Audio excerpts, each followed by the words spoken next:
Oi, meus amores, tudo bem com vocês? A tia reinicia mais uma célula destinados a reinar. Amém? Antes de começar, eu gostaria que você fechasse seus olhos e colocasse a mão no seu coração. Amém? Que eu vou estar orando por você e pela sua família. Senhor Jesus, muito obrigada por esse momento, Pai, obrigada pelo seu despertar sobre a minha vida. Deus, fala com as minhas crianças através da tua palavra que é viva e eficaz. Senhor, eu te louvo e te agradeço por o Senhor estar suprindo, Pai, todas as necessidades, Pai, dessas famílias. Muito obrigada, Deus. Amém. Aleluia! Hoje nós vamos falar sobre Deus não mora em prédios. E aqui nessa imagem tem uma criança que pode representar eu e você, amém? E aqui tem uma tenda e aqui tem um templo, amém? Então vamos lá? Princípio: você é a casa de Deus, amém? Agora vamos lá, versículo. Você que está com a sua Bíblia, você vai abrir no livro de 1 Coríntios 3,16, que está escrito assim: Vocês são o templo de Deus e o Espírito de Deus vive em vocês. Amém? No texto bíblico de 1 Coríntios, do capítulo 1, do 1 ao 2 e do capítulo 3, do 1 ao 17, resumido, está escrito essa história. Amém? Vamos lá prestar atenção? Eu, Paulo, fui chamado por Deus para ser o apóstolo de Cristo Jesus. Escreva essa carta à igreja de Deus que está na cidade de Corinto, cidade de Corinto. Escrevo a todos os que foram chamados para pertencerem ao povo de Deus. Essa carta é também para aqueles que em todos os lugares adoram o nosso Senhor Jesus Cristo. Na verdade, irmãos, eu tive de falar com vocês como se vocês fossem crianças na fé cristã, pois existem ciúmes e briga entre vocês. Entendam que cada um de nós faz o trabalho que o Senhor nos deu para fazer, e Deus dará recompensa de acordo com o trabalho que cada um tiver feito. Certamente vocês sabem que são o templo de Deus e o Espírito de Deus vive em vocês, pois o templo de Deus é santo e vocês são esse templo. Aleluia! Esse texto bíblico que lemos é a parte da carta que o apóstolo Paulo escreveu para a igreja da cidade de Corinto. Essa cidade era muito importante naquela época e havia muitos crentes morando lá. Paulo estava escrevendo para ensinar as pessoas da igreja como elas deveriam viver unidas e não brigando uma com as outras. Paulo deu um conselho muito importante para resolver o problema. Ele disse que Deus não morava no templo onde eles iam fazer orações, mas Deus morava dentro deles. Por essa razão, eles deveriam viver bem uns com os outros. Vamos descobrir o que mais Paulo ensinou? Onde Deus mora? Isso é uma pergunta. Você já mudou de casa alguma vez? Já morou numa casa menor e depois mudou para outra maior? Tem casa que a gente gosta mais do que as outras, não é mesmo? A Bíblia conta que Deus tinha um sonho de ter uma casa. Por isso ele procurou até encontrar a casa perfeita. Vamos ver como? Antes de Deus criar o homem, a mulher e todas as coisas, ele já sonhava em ter uma casa. Essa casa era muito especial, pois Deus sabia exatamente o tipo de casa que ele queria. Paulo, por isso, muito tempo atrás, Deus mandou Moisés construir uma tenda para que ele pudesse morar junto com o seu povo. Essa tenda chamava-se tabernáculo. Veja só o que Deus disse: Moisés, faça a tenda e todos os seus móveis de acordo com o modelo que eu lhe mostrar. Êxodo 25, 9. O tabernáculo. Deus queria construir uma casa do jeito que ele gostava. Olha só como Deus gostou dessa casa que Moisés construiu. No livro de Êxodo 34, 5, no versículo 40 ao 34, está escrito assim: Então o Senhor desceu numa nuvem, e a nuvem cobriu a tenda, e ela ficou cheia da glória de Deus. A nuvem ficou o quê? Cheia da glória de Deus. Vejam só, depois que Moisés construiu a tenda, Deus veio em forma de nuvem para morar nela. Essa nuvem simboliza a presença de Deus. Puxa, parece mesmo que Deus gostou da casa que Moisés fez. Vamos ver o que aconteceu depois disso? O templo. Depois de muito tempo, Deus levantou um rei para governar o seu povo. O nome desse rei era Davi. Qual era o nome do rei? Davi, parabéns. Um dia, o rei Davi olhou à sua volta e pensou assim: Eu sou o rei e moro no palácio, mas Deus mora numa tenda. Isso não está certo. Eu vou construir uma casa para Deus. E Deus gostou do que ele falou. Então Deus deu a Davi o modelo da casa em que ele queria morar. Novamente, assim como fizeram com Moisés. E Salomão, filho de Davi, construiu o templo do jeito que Deus mandou. Vejam, no livro de 1 Reis 6,38 está escrito assim: E o templo foi completamente terminado exatamente como havia sido planejado. O templo tinha o mesmo modelo da tenda que Moisés tinha construído, só que era maior e bem mais bonito, pois ele era todo de ouro por dentro. Todo o templo por dentro era de ouro. 1 Reis 6:22. Nossa, já imaginou uma casa toda de ouro? Então, novamente, Deus foi morar na sua casa nova, o templo. Veja o que a Bíblia diz. Então os sacerdotes levaram a arca para dentro do templo e uma nuvem encheu o templo do Senhor. 1 Reis 8, 6 ao 10. Vocês lembram o que significa essa nuvem? A nuvem significa a presença de Deus.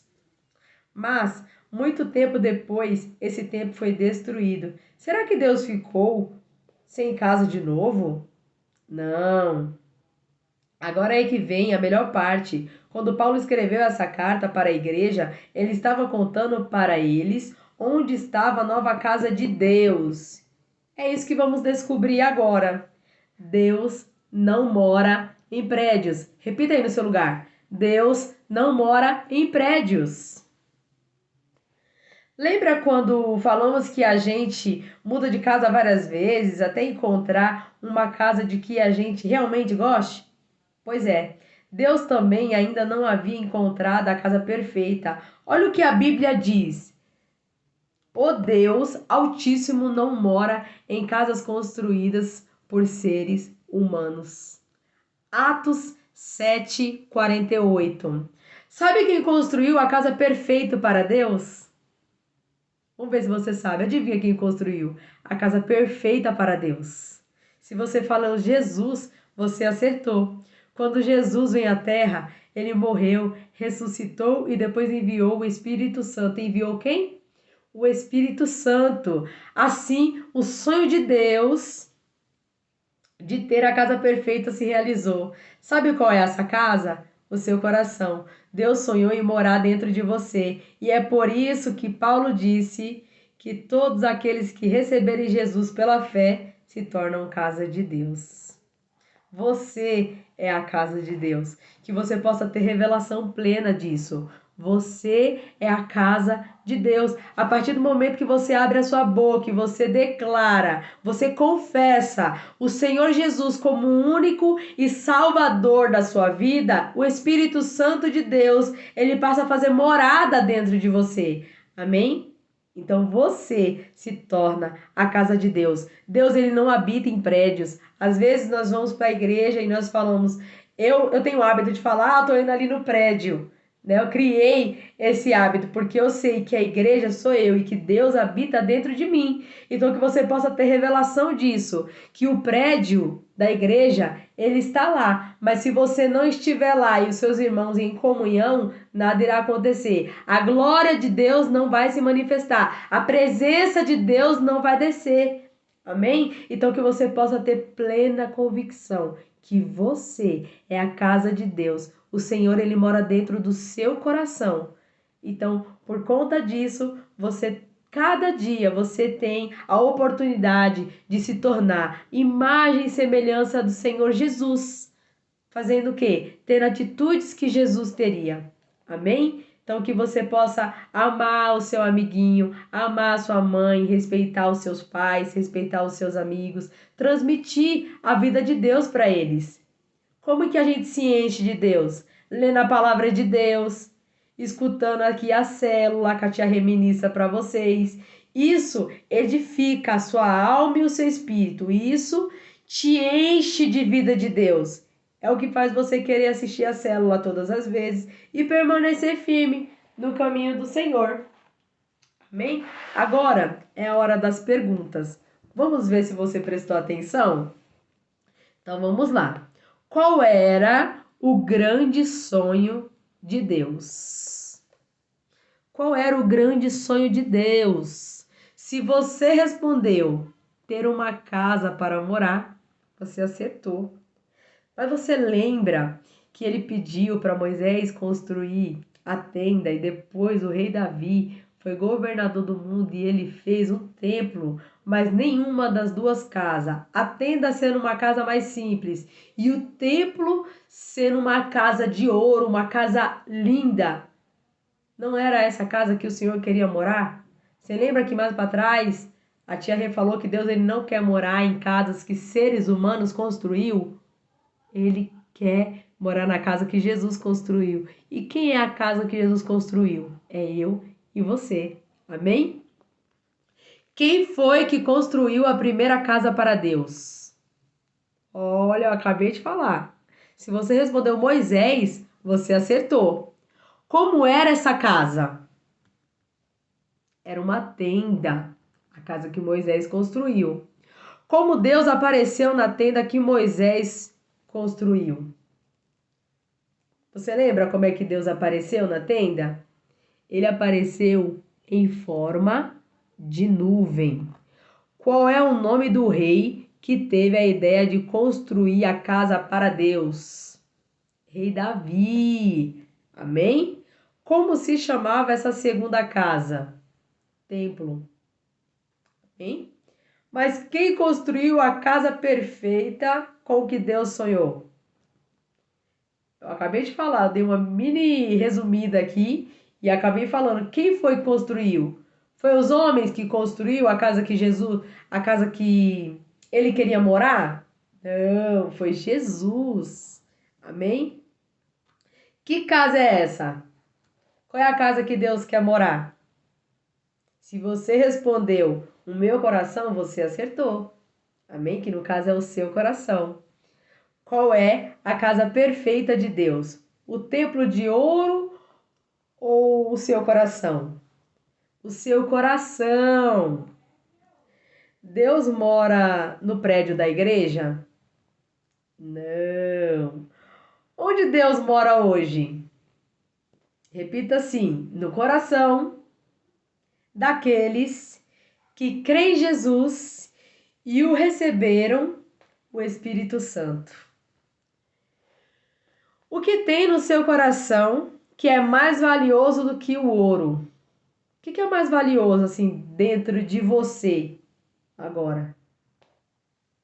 Tem ouro dentro de você que é mais precioso?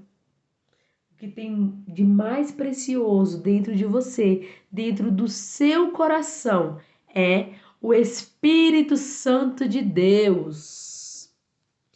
O que Paulo contou para a igreja de Corinto? Repita aí. Que eles eram o templo de Deus e que o Espírito Santo habitava dentro deles.